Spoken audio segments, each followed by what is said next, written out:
Peace, family. I'm back with another one. If you're new to the channel, hit that subscribe button. If you are a returning viewer, as I always say, I thank you for helping me build the platform. This is going to be on when tribal nations were expelled, where they expelled the black Indians, and it caught my attention. I was going to try to do something else, but this caught my attention. This is an article that I'm going to read from, like I said, from the New Yorker. And so, again, if you're new, hit that subscribe button. If you're a returning viewer, again, thank you. And so, without holding y'all too long, we're going to jump straight into it. Peace and love, family. On behalf of Akuno San Call for Bay, you know what I'm saying? Jay, where you at? We're trying to help our people elevate. Hope. HOPE. We're giving them hope. We doing what we gotta do, you know. Every day, one step at a time, man. We gonna make it happen. Helping our people elevate. Yeah. Sometimes I practice focus, thought, and meditate. I'm trying to come with other ways to help our people elevate and seeking knowledge, make me levitate. The lifted mental state is what results from how we orchestrate. This for the family's sake. Let's self-reflect and self-evaluate. And every day, make sure the steps you take, you calculate. Receive a master's fate. I know I can't exist without the hate, but that's okay. I balance that with higher self today. Success is on this way, and after that, my flesh can pass away.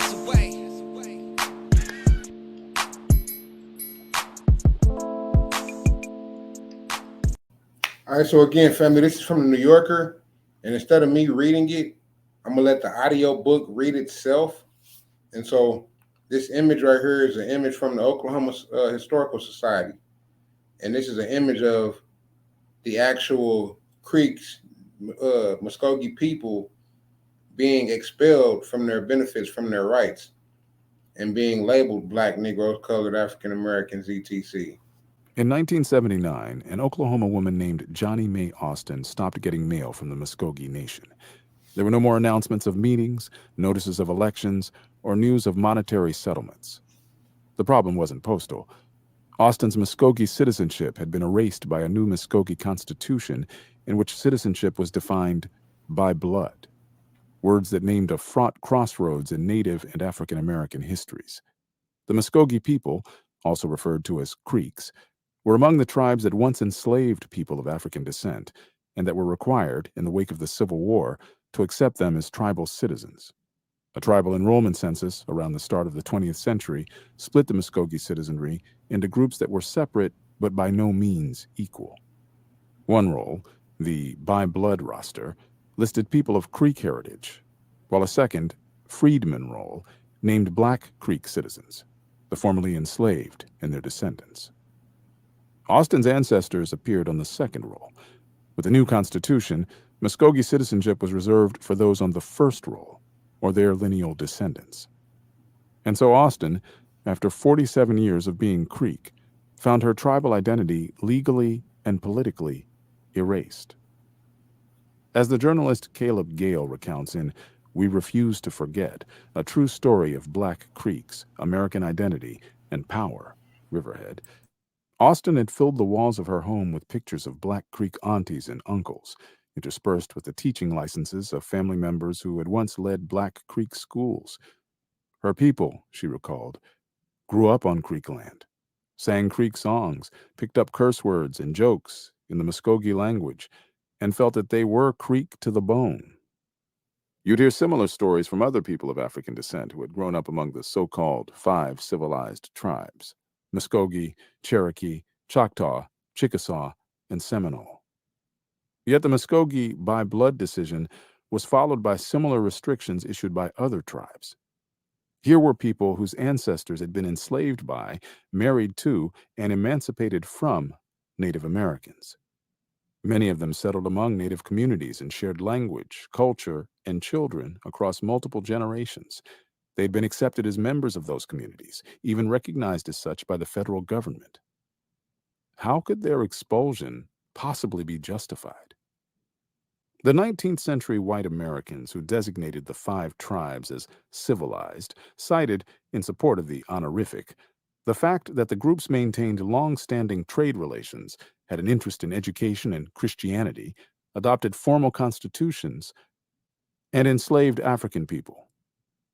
The tribes, which came from the southeast, had long occupied a realm of warfare and captivity, exacerbated by English settlers' encouragement of an intertribal raid-and-trade slave economy that hurled indigenous bodies into the world of Atlantic slavery. When Africans were dragged into the picture, the English paid Indians to hunt those who escaped. Sometimes black fugitives sought to go native, with varying results. Tribes incorporated some, killed or enslaved others. Born out of existing practice and new colonial impositions, slaveholding among the 5 tribes developed hybrid forms. Though the familiar southern plantation was surely part of the picture, enslavement typically operated at a smaller and more intimate scale. In the terse summary of Buddy Cox, a 21st century Creek and the nephew of an influential chief, we owned some, we were some, and we slept with some. Black people could be chattel, socially integrated kin, marriage partners, or participants in emerging native groups such as the Seminole. Being deemed civilized didn't protect the 5 tribes from forced displacement. As American planters sought to expand their empire of unfreedom across the South, the 5 tribes stood in the way, and the United States embarked on a devastating series of land clearances. The tribes were forced to swap extensive areas in the Southeast for newer and smaller parcels in what was later called Indian Territory, today's Oklahoma. With the passage of the Indian Removal Act of 1830, tribes were driven west to Indian Territory on the deadly journeys now commonly referred to as the Trail of Tears. As the historian Elena E. Roberts recounts in I've Been Here All the While, Black Freedom on Native Land, University of Pennsylvania, the 5 tribes were effectively compelled to become settler colonists themselves, displacing native groups in the West. They also brought with them enslaved black people, thus further extending the reach of American chattel slavery beyond the Mississippi. In Indian Territory, what had been a set of highly varied, sometimes kin-adjacent forms of enslavement began to harden, and Indian attitudes and practices edged closer to those of white Americans. The Civil War intensified divisions among the 5 tribes, several of which fought civil wars of their own, imperfectly aligned with the American struggle between North and South. After the war, the United States pointed to a series of Confederate treaties that the tribes had entered into, necessitated perhaps by the Union's early withdrawal from Indian Territory, and declared all previous agreements null and void. In 1866, the federal government demanded that each of the 5 tribes sign new treaties, which reduced Indian lands by half. The treaties also followed the logic of Reconstruction in the South, freeing enslaved people while requiring tribes to establish new political relations with them. The Seminoles proved most open to black citizenship, the Chickasaws and the Choctaws the least, with the Cherokees and the Creeks somewhere in between. In this post-war landscape, Roberts suggests, citizenship may not have mattered as much as belonging, effective ties to community, family, and geography. For instance, Chickasaw freed people, though never recognized as citizens of the Chickasaw Nation, nonetheless remained committed to living among its members and places. It's where they felt they belonged. The 5 tribes made room for freed people on their lands, while the federal government opened much of the land ceded in the 1866 treaties to the formerly enslaved. As members of tribal nations, freed people may not have received a mule, but many acquired much more than 40 acres in what amounted to the first and most effective reparations program in American history. The practice of native dispossession often proceeded under the theory of native protection. Even the 1830 Indian removal policy was justified as an effort to safeguard native people from rapacious whites, distancing and segregating them for their own good. The same went for the General Allotment Act of 1887. Humanitarians, such as its author, Senator Henry Dawes, believed that they could save Indians by making them assimilate into American society as Jeffersonian yeoman farmers, working their own patch of ground. In Dawes' scheme, collectively held reservation lands were divided into parcels ranging from 40 to 320 acres and distributed to individual Indians and to Indian families. The remainder was sold at cut-rate prices to white settlers who would live among them. Dawes meant both to disaggregate Indian land and to desegregate it. bringing in farmers who would model civilized agrarianism for their Indian neighbors. Although the 5 tribes were initially exempted from the allotment law, Senator Dawes himself showed up in Indian Territory in 1894, leading what was unsurprisingly called the Dawes Commission, which successfully pressured them to accept the policy. The net result of Dawes's allotment campaign was that some 90 million acres passed out of Indian control, not in large-scale treaty concessions, but in small increments, as private native parcels ended up in white hands, often through fraud or coercion.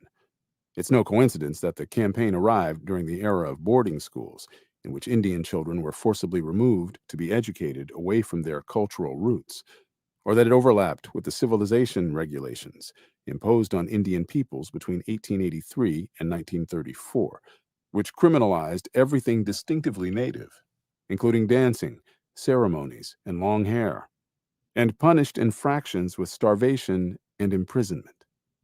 If some measures of the allotment age were later reversed, others continue to exert an influence generations later.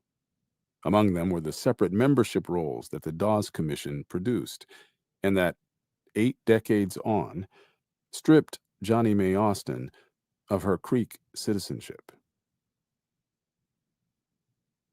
It might seem perverse that in 1979, with the memory of the civil rights movement still fresh, Indian tribes began to restrict citizenship on the basis of racial difference.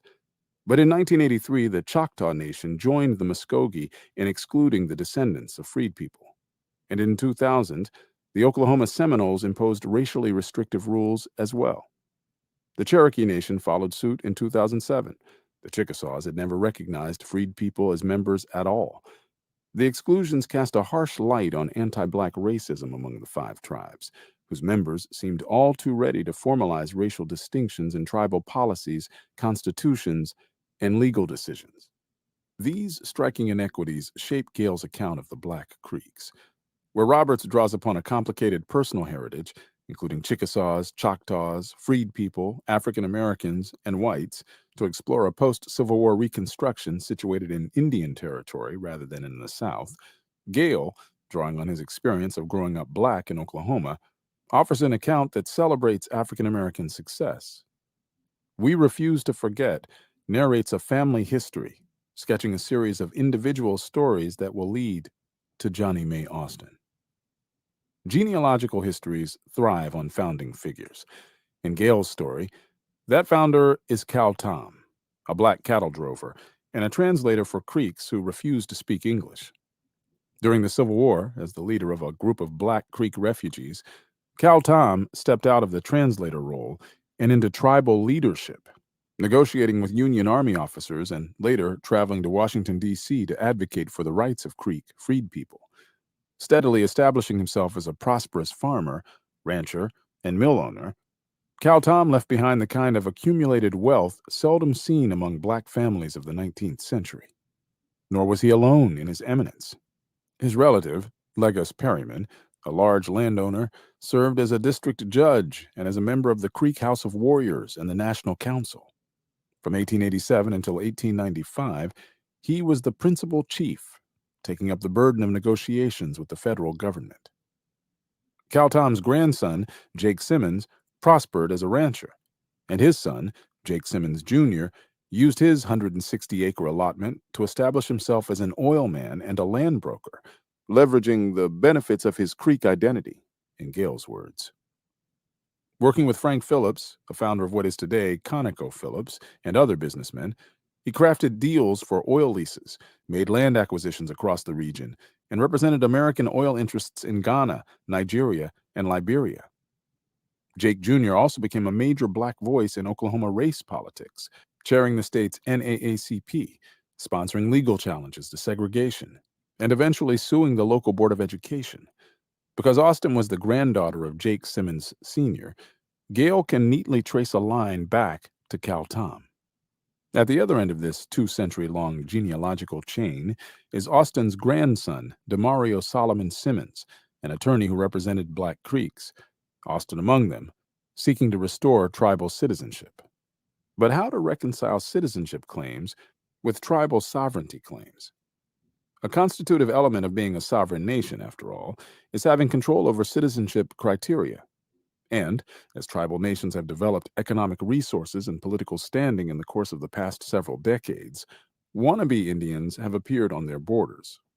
In Canada, people have claimed to be Eastern Métis on the basis of a single indigenous ancestor several centuries ago.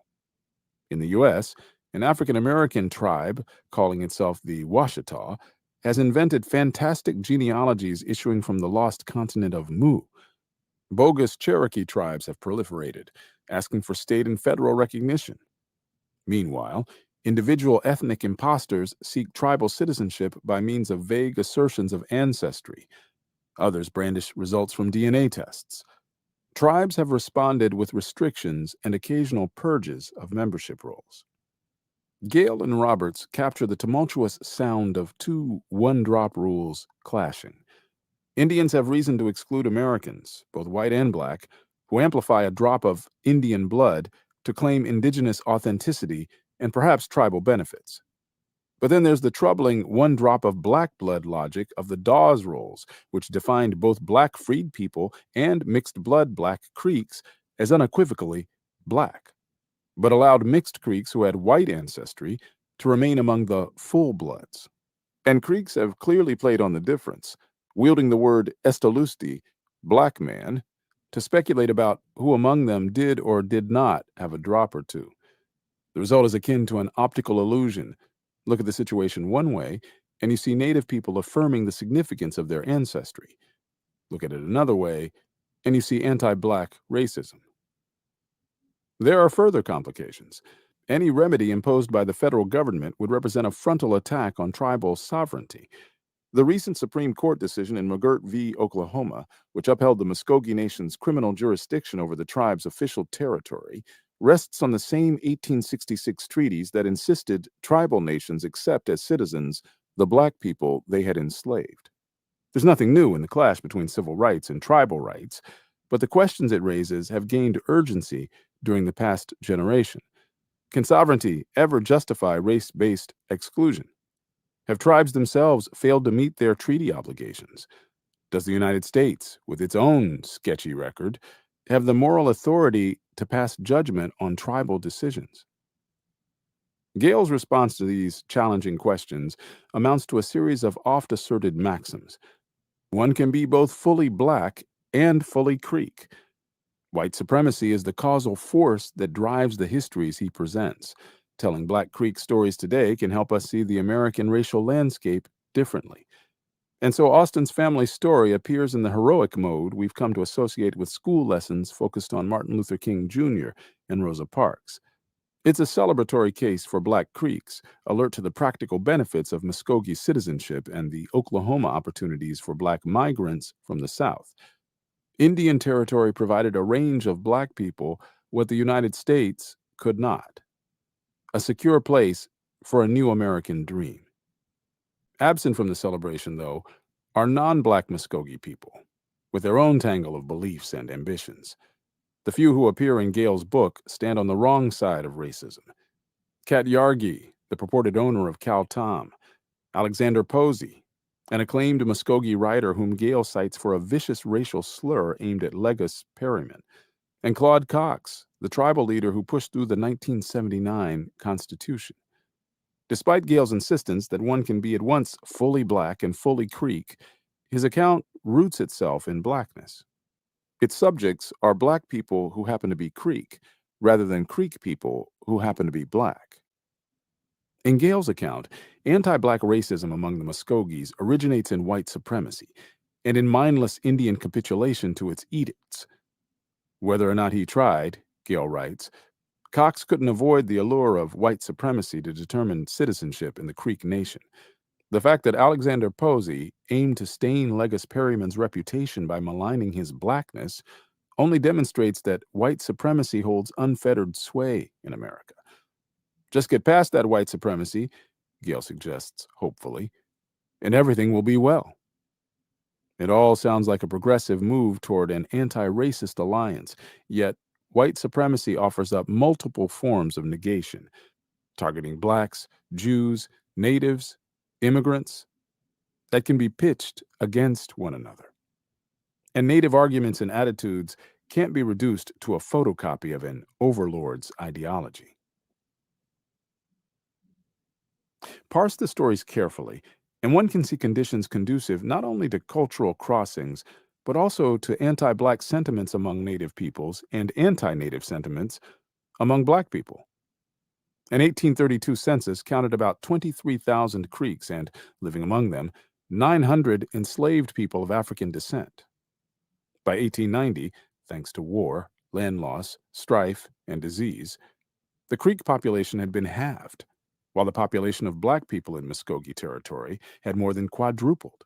That demographic trend was visible across Indian Territory.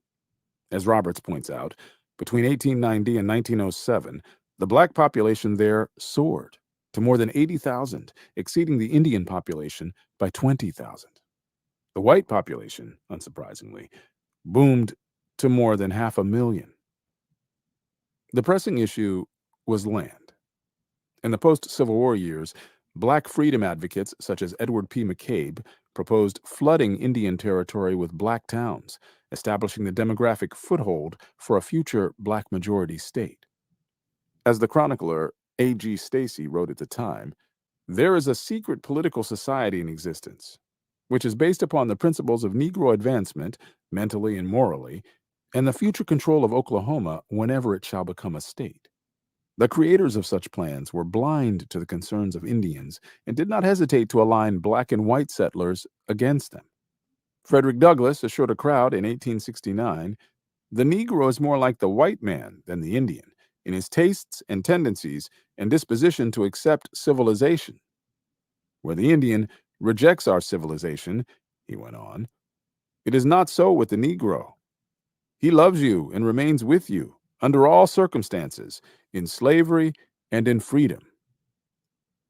Gale is not wrong to name Claude Cox and Alexander Posey as anti-Black racists.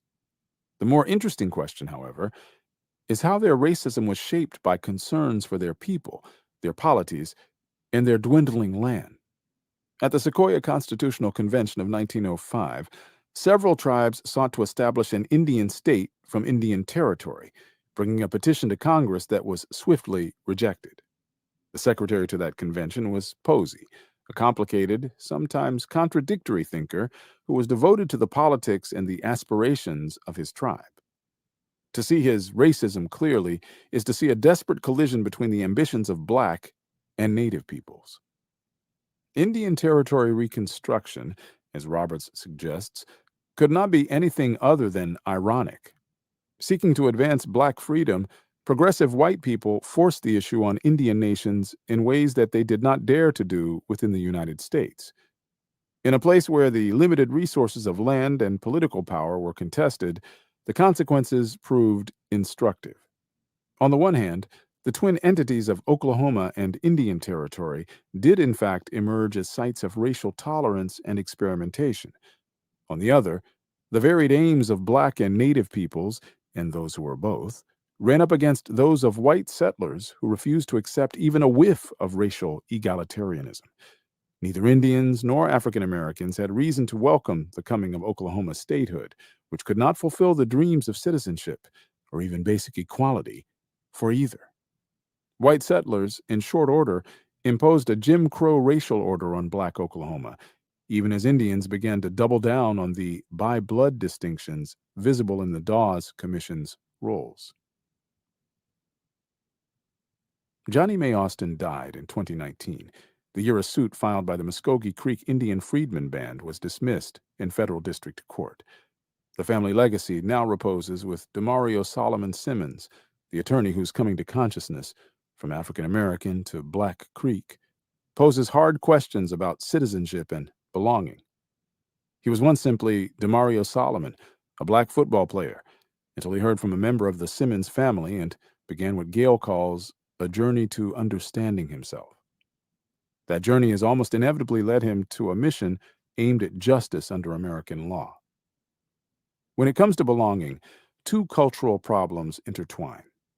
Black Creek claims to Creek identity, at least in Gale's account, tend to be genealogical, full of blood essentialisms, and sometimes disengaged from the ongoing vitality of Muscogee culture. Figures such as Jake Simmons, Jr., for instance, seem to care most about leveraging Black success out of Native citizenship, leasing and selling Creek land to corporations. At the same time, the historically rooted culture of Muscogee anti-Black racism is not merely abhorrent, but unsustainable, offering no path to the future for anyone involved. When it comes to citizenship, two political problems intertwine. Native sovereignty, in the American context, rests upon the legal authority of treaties. So too do Black rights to Native membership. The various arguments about Native identity bounce between cultural ties and political claims, all exuding moral authority, but none fully authoritative. In this sense, one of Gale's maxims proves compelling. Black Creek stories, rich with both the subtleties and the crudenesses of America's racial history, force us all to contemplate new forms of reckoning. Last year, the Cherokee Supreme Court ruled that the Cherokee Nation must remove the phrase "by blood" from its constitution and its laws. In the court's opinion, Justice Shauna Baker wrote, "Freedmen rights are inherent. They extend to descendants of freedmen as a birthright springing from their ancestors' oppression and displacement as people of color, recorded and memorialized in Article 9 of the 1866 treaty." The ruling followed a 2017 U.S. District Court decision that affirmed freed people's rights under the same treaty. Despite continued controversy, many heralded the change as a manifestation of Cherokee sovereignty, expressing an indigenous political will to attend to a troubled past. Certain members of the 5 tribes have quietly voiced similar sentiments, and a comparable decision may lie in the Muscogee's future. Such a reversal can no longer provide solace to Johnnie Mae Austin, but there are others who share her experience of exclusion, others who still check their mailboxes for the return of a tribal newsletter. Access to their land, to what was already theirs. But when I thought about this, and I saw this clip from Camilla Harris talking about the pen being mightier than the sword, I wanted to share this with y'all as well, family. I thought that this would be something that, it's a small little clip. It's nothing but like 50-something seconds, but I wanted to share this with y'all, get y'all thoughts on this, and we're going to end with this. So peace and love. Make sure you hit that subscribe button. Make sure you hit that like button, leave a comment, and I'll catch y'all on the next one. I learned, I think I was, 22 when I started that work. I learned that with the swipe of my pen, I think I was, 22 when I started that work. I learned that with the swipe of my pen, I could charge someone with the lowest level offense. And because of the swipe of my pen, that person could be arrested. They could sit in jail for at least 48 hours. They could lose time from work, and their family maybe lose their job. They'd have to come out of their own pocket to help hire a lawyer. They'd lose standing in their community. All because of the swipe of my pen. Weeks later, I could dismiss the charges, but their life would forever be changed. So I learned at a very young age the power